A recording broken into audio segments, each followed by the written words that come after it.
Good morning, good afternoon, good evening. We're continuing chapter 13. We're talking about homologies. Homologies are similarities between species, between related species. We talked about anatomical homologies. We talked about how the front limbs of vertebrates all share the same bones.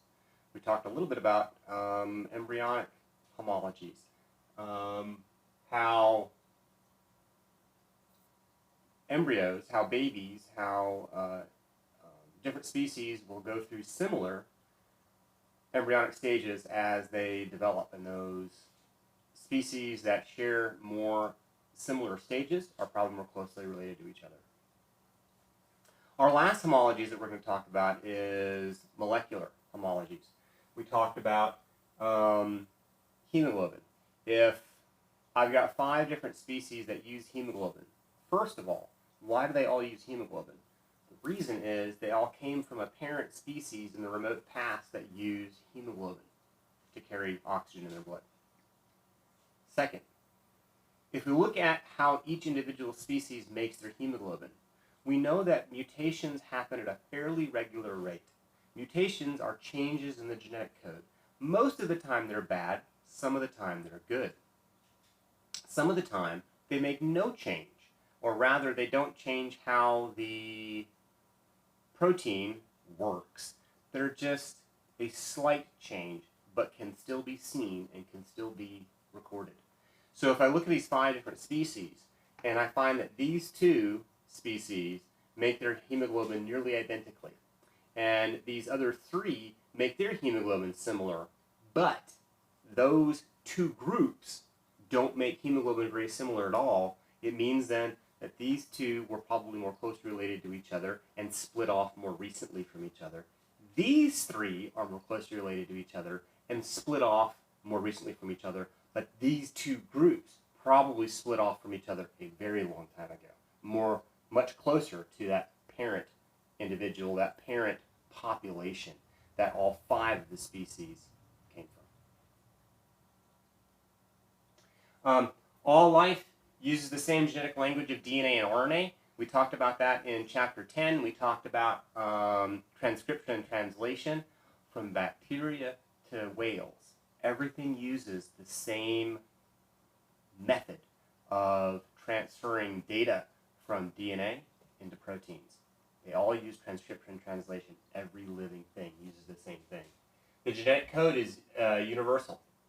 RNA triplets, those codons that we talked about, are translated into amino acids, and all living things use the same code.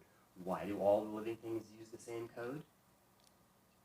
Because all living things descended from an original organism that used DNA as its code, and that was the code that it used. Those codons, the AUG for start, the UGA, UAA, UAG, those stop codons, why are they all the same? Because all living things descend from a parent species that originally used those codes.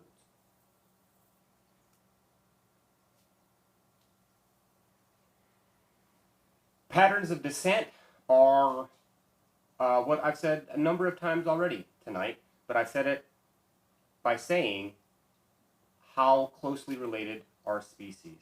Patterns of descent are determined by looking at anatomical homologies, by looking at embryonic homologies, by looking at molecular homologies.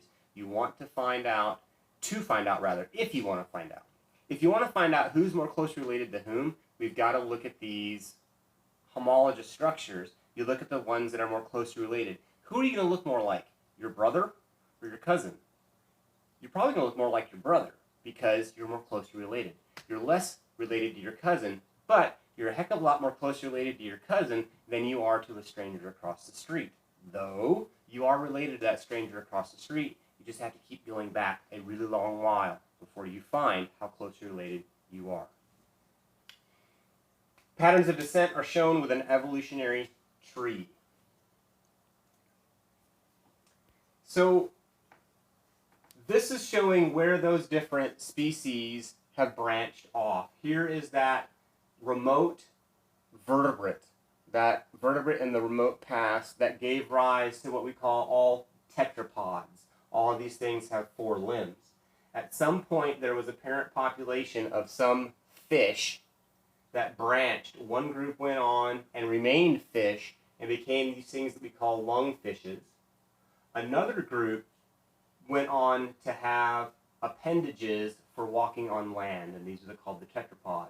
The simplest of those stayed simple and became what we call amphibians today.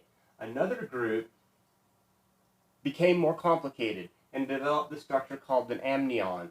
The amnion is when you peel a hard-boiled egg, there's that film that's right underneath the shell, right? That film is called the amnion, an amniotic egg. Amphibian eggs, fish eggs, look like spoonfuls of jelly. Inside the spoonful of jelly, you can clearly see the embryo developing. Do a Google search, write it down, look for fish eggs. Do a Google search for frog eggs, and you'll see what I'm talking about. They don't have a shell around them, they just have a gelatinous mass. Organisms that put a shell around their eggs have to have an amnion. All of these individuals down here all make a shelled egg. This one group that is different, us, don't have a shelled egg. The closer the branches are, the more recently the individuals branched off from each other. What do you think? Is a hawk more closely related to an ostrich than it is to a crocodile? Yes. Do you think a crocodile is more closely related to a lizard than it is to a mammal? Yes. This is probably interesting, though, that you probably didn't notice. If you were to say which were birds more closely related to, lizards or mammals, what would you probably think? Well, they're warm-blooded, we're warm-blooded, they're probably more closely related to us than they are. And no, birds' closest relatives are actually crocodilians, actually reptiles. I didn't want to believe it for a very long time, but I looked at the evidence and looked at the evidence and looked at the evidence, and finally I had to begrudgingly admit, yes, birds are just reptiles. They're warm-blooded reptiles with feathers and they fly, but they are just reptiles.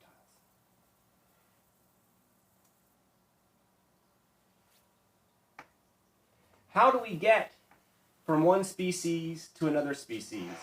I've already said it several times. The way you get from one species to another species is through a population of individuals accumulating adaptations. The environment around this population changes. The individuals that survive today survived today's conditions. And those are the only ones that have babies tomorrow. And so if the environment changes on the population over the course of decades or centuries or millennia, then the population has to change with that environment. If they don't, they die. So if it gradually warms up, they have to be able to withstand warmer temperatures. If it cools down, they have to be able to withstand cooler temperatures. If it becomes wetter, they've got to be able to deal with this wetter environment. If it becomes drier, they need to be able to deal with this drier environment. And they have two choices. They can either stay there and live in this new environment, or they can leave and go elsewhere. It sucks here. It's too dry. We need some water. Let's go find water. So the population leaves. Natural selection. Nature will favor some traits over others. If the world is warming up, what does an individual need to be able to have, need to be able to do to survive? They need to be able to withstand warm temperatures. Nature favors some traits over others. And each individual ecosystem, each individual corner of the planet is going to have its own set of issues, own set of challenges that the population has to deal with. X amount of water, X temperature, X amount of wind, X amount of sunlight, X amount of food availability. In every different ecosystem that you look at, you've got to fill in those blanks, and any population that lives there has to deal with those challenges. And just because a set of adaptations works in a tropical rainforest, it doesn't mean those adaptations are going to work in a desert. Different ecosystems have different challenges, but the individuals that live there need to be able to overcome those challenges. Because nature favors some traits over others, you have what's called unequal reproductive success, which we're going to pick up in the next video.